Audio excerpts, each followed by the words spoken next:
hello guys, come on new year. How are you doing today? Good morning, good afternoon, good evening, everyone. And it's been a long time, and today I'm here, and we're gonna talk about like two words. As you can see in the description, we're gonna talk about two words, and I'm so happy once more to be here. And thank you for joining, Matilda. Thank you, and don't forget to help me share it. Okay, so many friends can see what I'm gonna talk about. Right. So, how is it going? I know now in Haiti there are some parts in the country that people are in suffer. They need help, and I know that God can do everything, and you have your part to play. So just do it.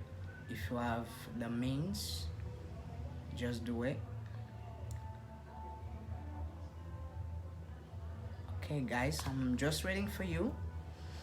And don't forget to share it because I'm not gonna keep on without you sharing this because I need many people to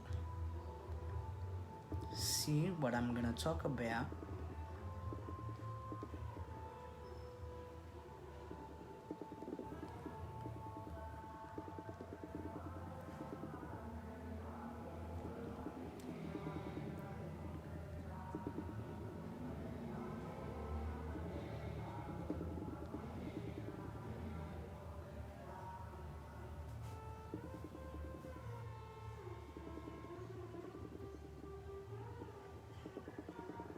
Waiting for you guys.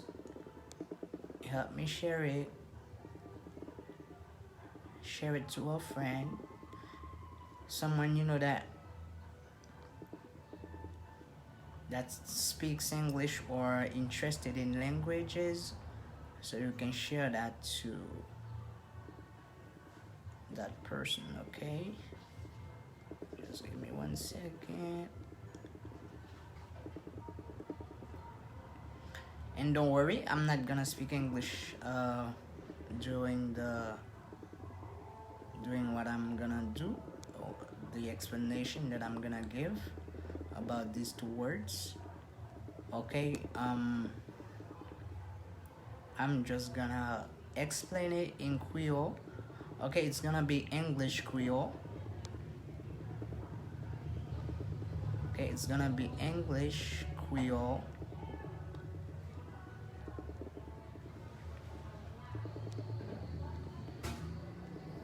What's up, guys? What's up, world? How you doing today? Wherever you are, just show me. Just send me a message or whatever it is, and let me know where you are watching this from. And I'm gonna explain you something. It's not gonna be only about these two words, but I'm gonna say a lot. Ulrich, Brazil, how are you doing, my man? Thank you for joining. Thank you, Denison, Antoine, and other people who are watching at this moment, at this very moment. Just help me share it, please. And thank you for joining. And we're gonna talk about these two words, which are delete and delete. Okay, because most of the time people mispronounce words, and once you mispronounce the words, you said another one, or you not invented another one, but because the word is already exist, but you just use another word instead of the first one when you mispronounce it. That's the reason why usually American people don't understand what other people like who are not native said.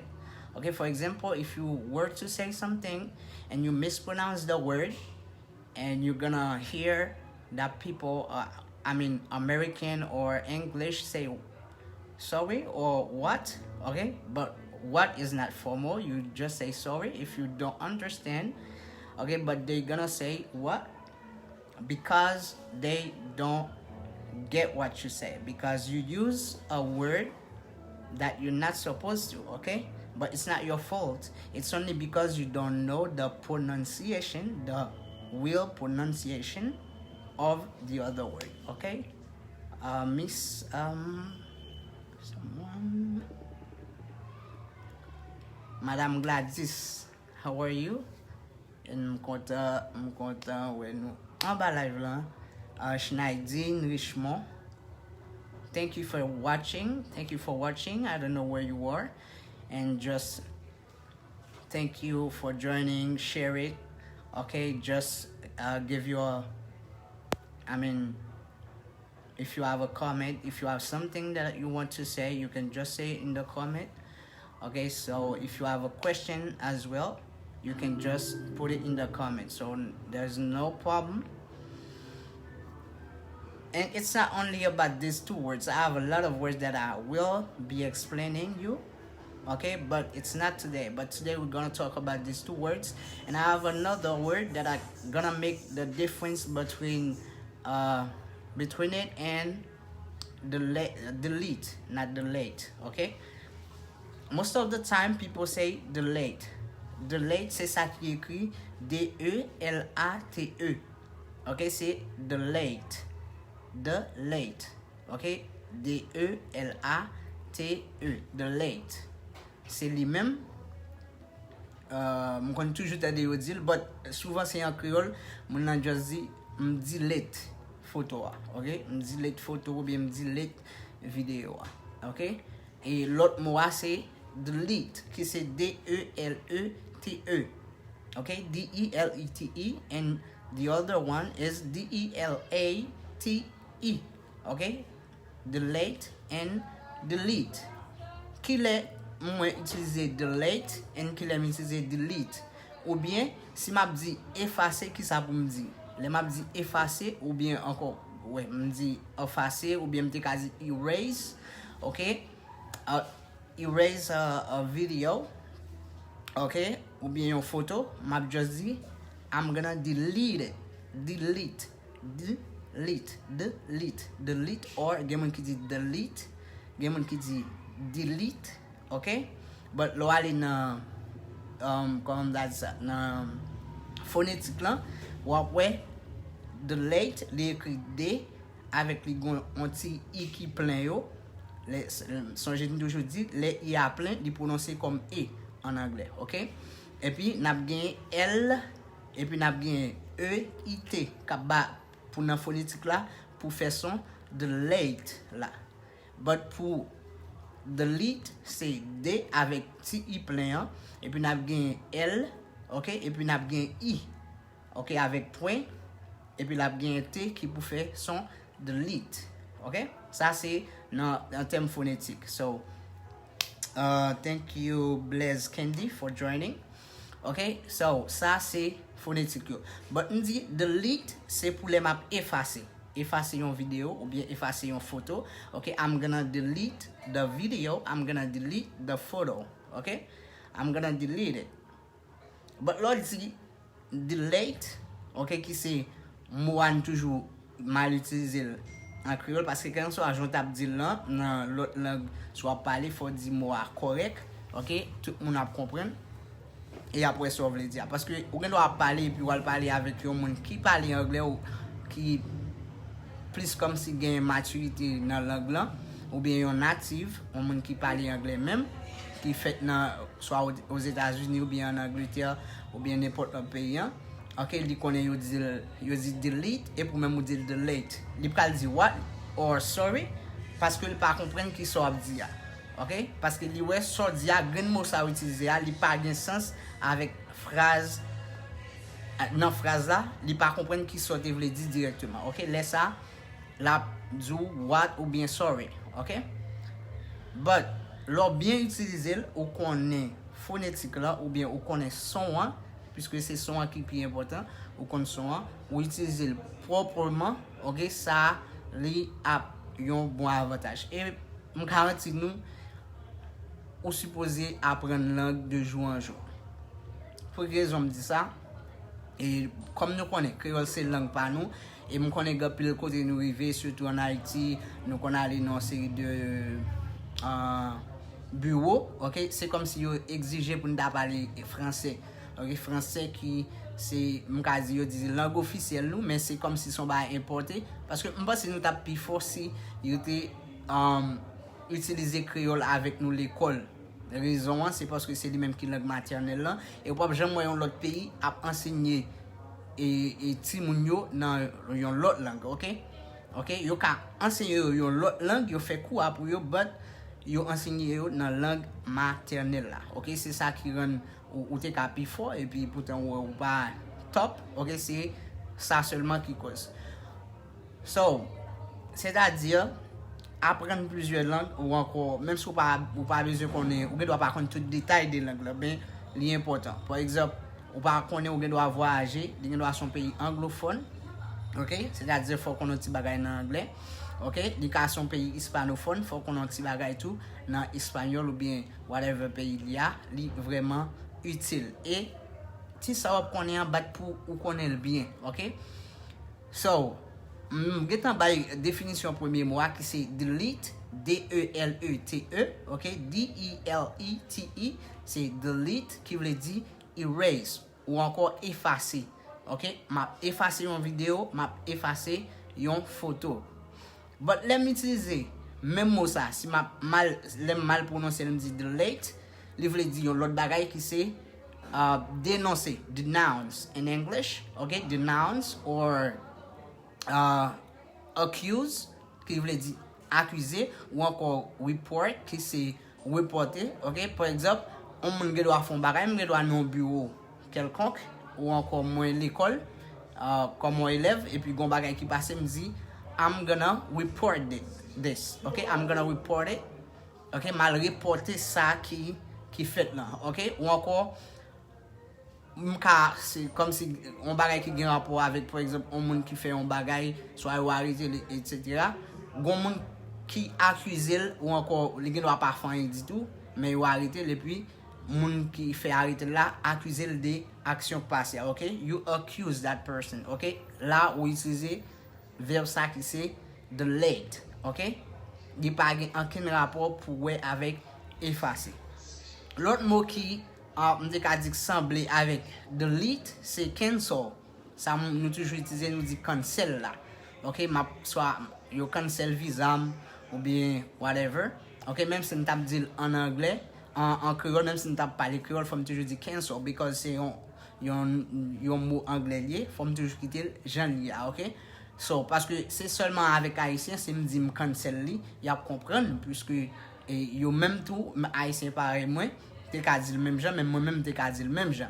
But le m'geta connaît, m'geta connaissance de lui, même si m'a parlé créole avec un monde, m'a dit que yo pas bail visa, OK, m'a juste dit yo cancel visa, pas dit yo cancel. OK, cancel c'est li pas English, OK?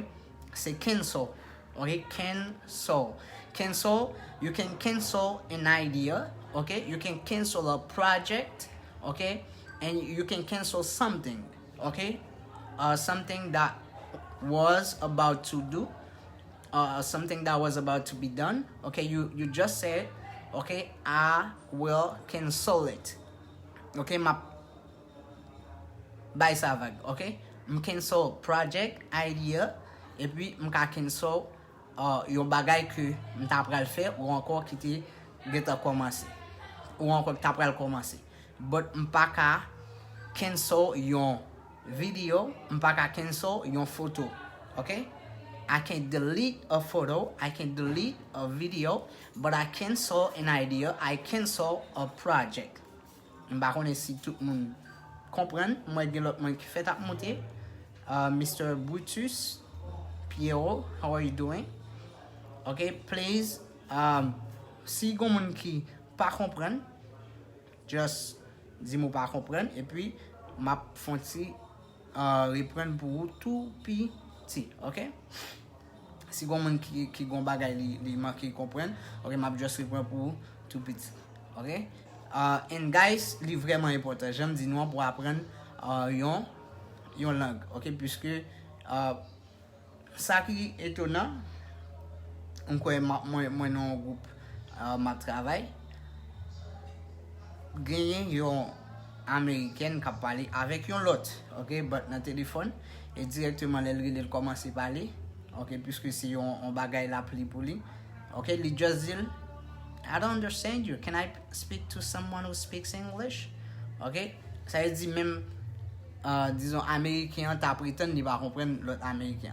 But ça qu'on arrive c'est pas comprendre ni pas comprendre. Mon n'a doit pas intéresser à ça dire là. Je dis ça ou bien tout accent yo kon tellement différent, OK, yo dit ça. Même moi-même ça qu'on arrive et les bails arrivé là tellement ri et puis là l'a expliqué ça. OK, ça a été vraiment bizarre, OK? That was very bizarre, OK? Parce que c'est deux natifs qui parlent et puis pour te dire l'autre dit, il va comprendre. Il va comprendre ce qu'on dit. Mais il doit pas littéralement, il doit c'est ça l'a expliquer là, il pas comprendre, ou bien tout quand on mot il pas comprendre plusieurs mots parce que le plus souvent c'est question avec compagnie ou travail là on doit dire mais si on n'a pas d'habitude avec il pas connaît déjà il a dit I don't understand what you're saying, right? Okay, Shell dit Saint-Hilaire, how are you doing? Okay, il pas comprendre, c'est-à-dire li vraiment simple guys pour apprendre quand on soit alté français il était sous besoin approfondir tout dans créole occasion je fais puisque dans créole là en pile bagay que nous pas connaît, right?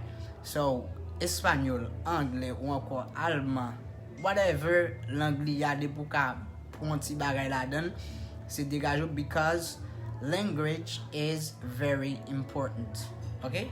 I don't say English, I don't say Spanish or whatever it is. Learning a language is very important.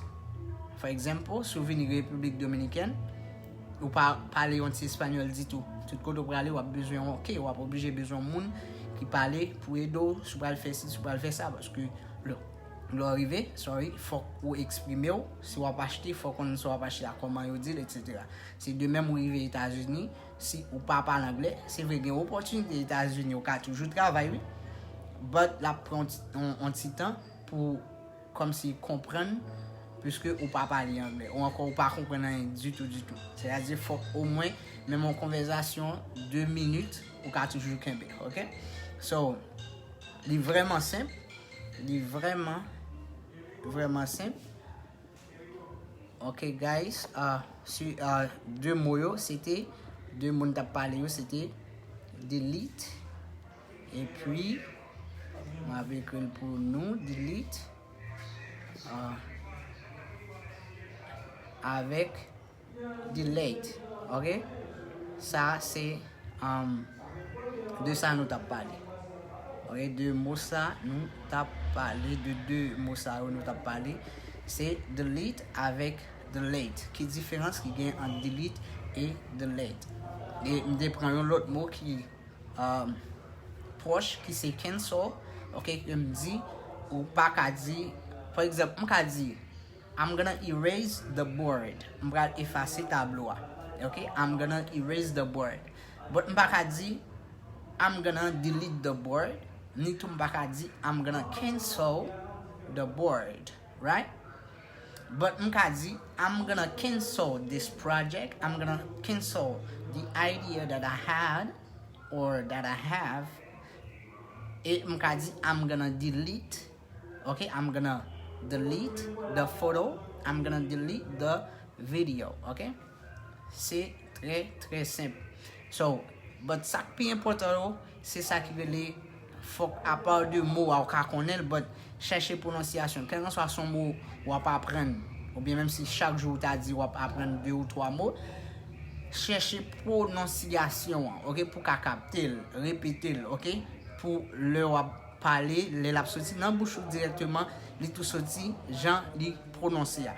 Au lieu que pour dire delete ou encore delete, ok, I'm gonna delete, ou bien m'bral delete vidéo, ou bien m'bral delete photo. No, I'm gonna delete the photo, ou bien m'bral delete photo. Me dit comme ça, me dit Jean li au lieu me dit delete. Même je me dis pour cancel, mais qu'il aime m'ka utiliser cancel, ok? Si nous satisfait, pas un problème. Ok, nous avons toujours bon, rester en contact.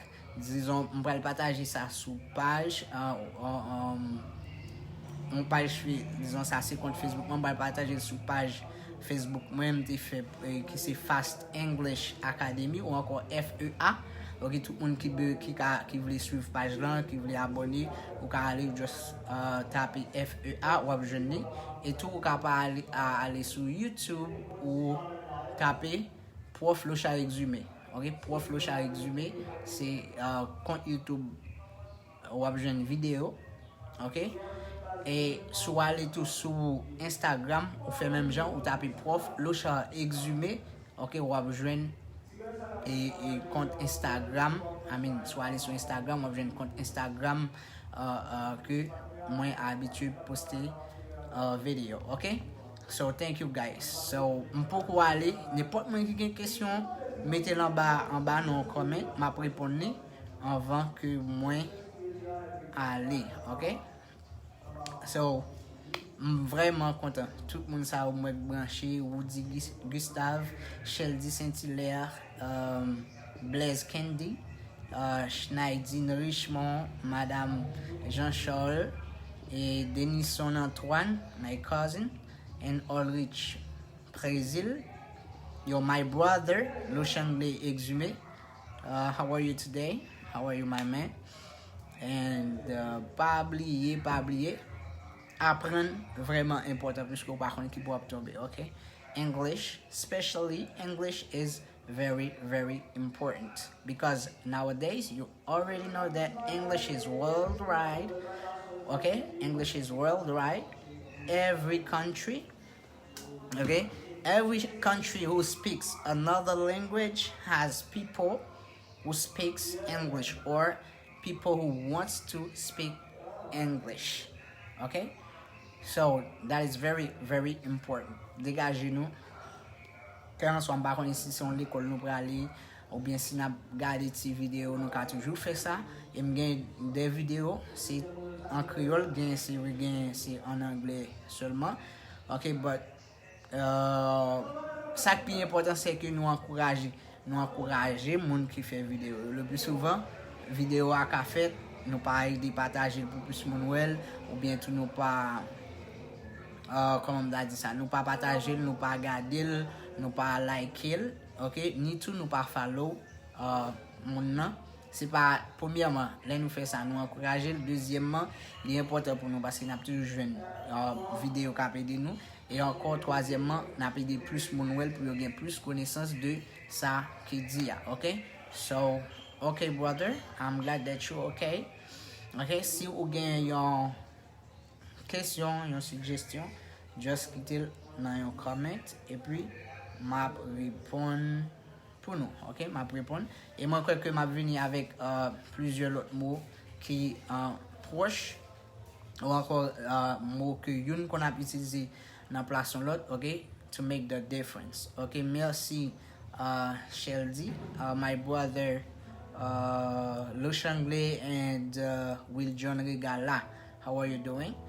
Okay, so it's very important. It's not gonna be these two words only. It's not gonna be these two words. I'm gonna work on some other things for you. Pronunciation, okay? And you know the letter T in English.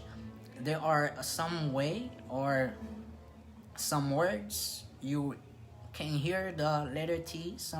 Sometimes you can just hear it in the word, and sometimes you don't. And I will explain why, and I will give you the tips to know where to pronounce it and where not to, and where it is pronounced like D or whatever it is. Okay, it's gonna be very helpful, guys.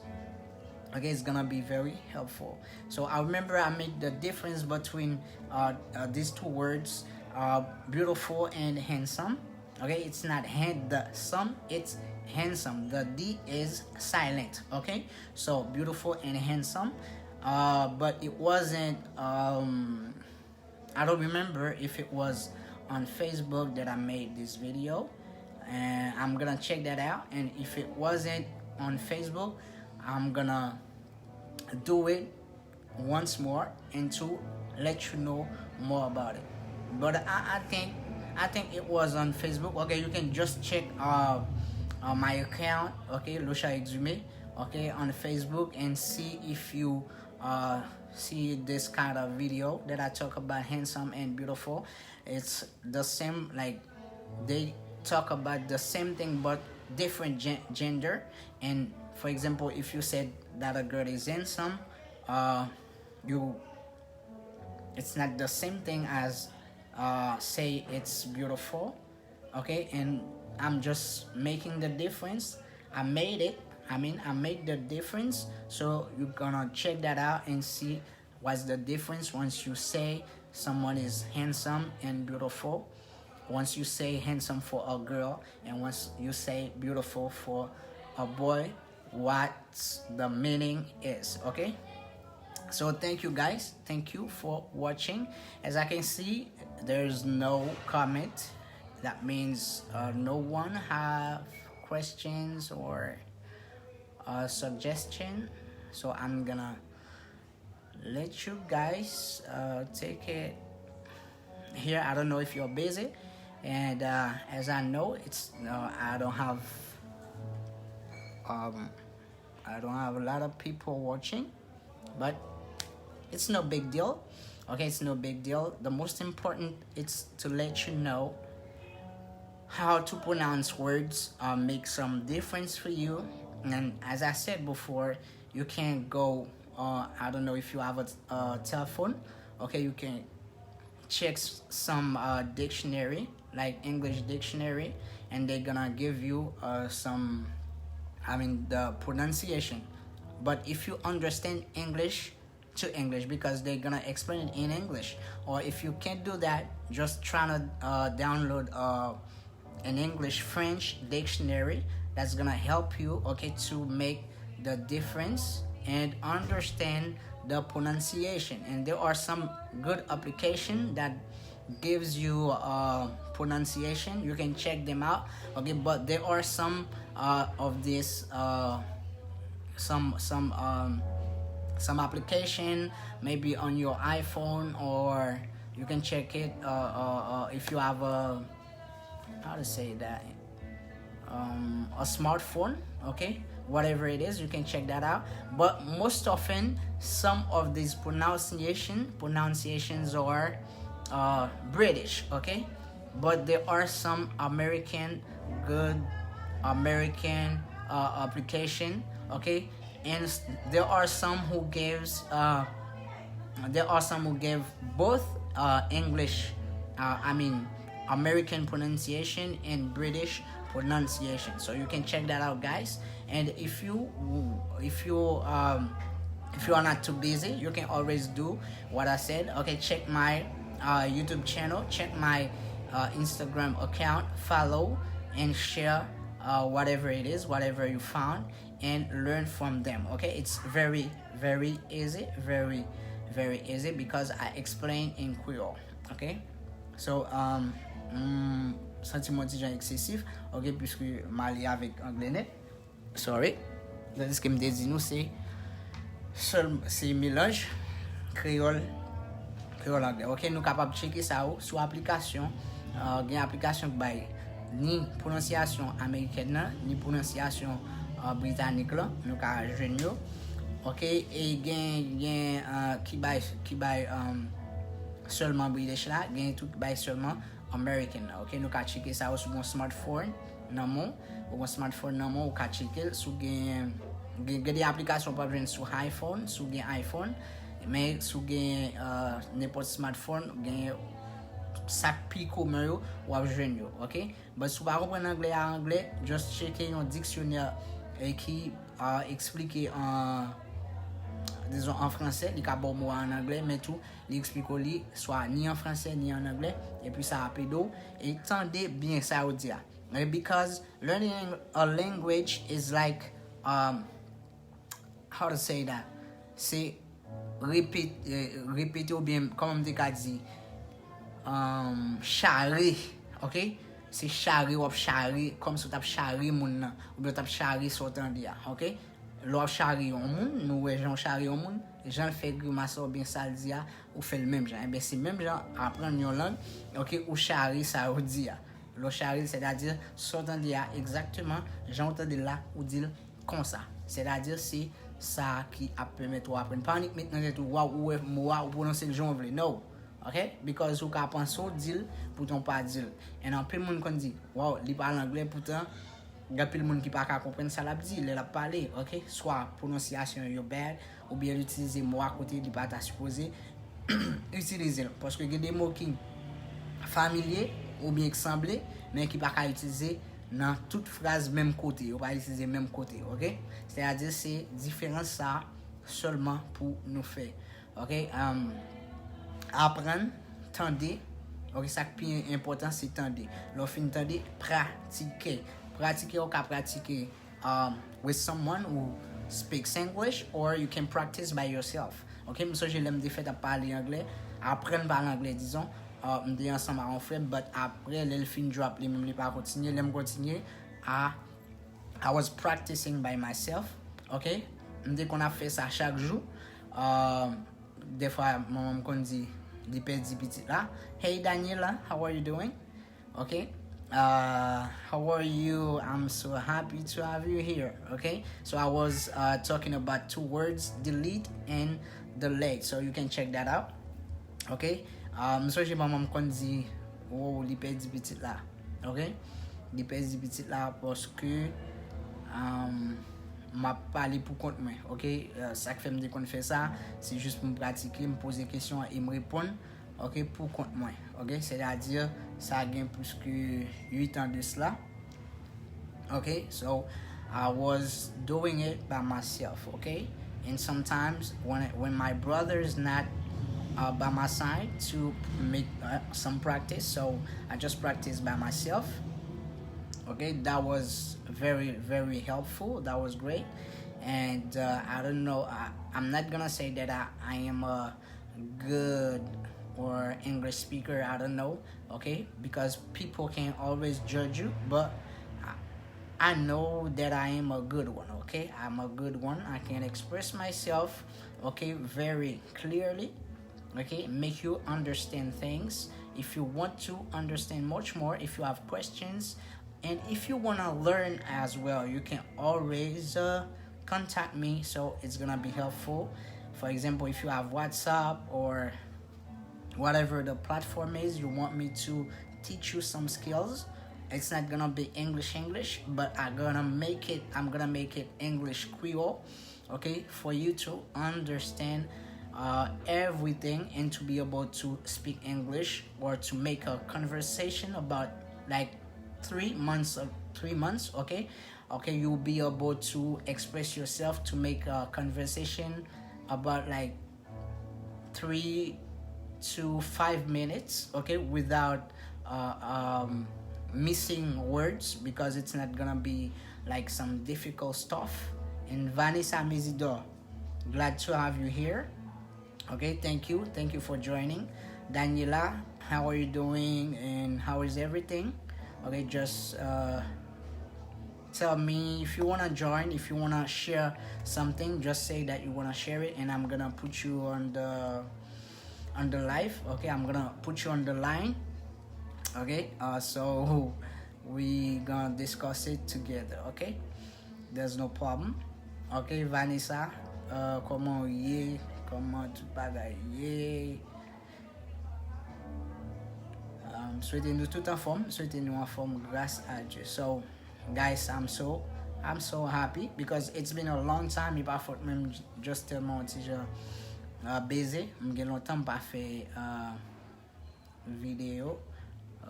A dit chaque programme pour me faire samedi, dimanche, puisque les ça au monti j'ai plus libre chaque midi pour me faire dans jour ça pas fait. Je pense que chaque opportunité à m'a fait, je pas obligé de dire que m'a fait samedi ou bien dimanche, mais chaque opportunité à me gagner temps, m'a venir en l'autre bagaille pour nous. Sauf que je pas fait 2 live non seul jour, mais m'a fait une aujourd'hui si je suis capable de me si je veux me venir me faire l'autre encore pendant que je temps. OK, chaque temps m'a banou un petit bagaille. So je pense que là vraiment important.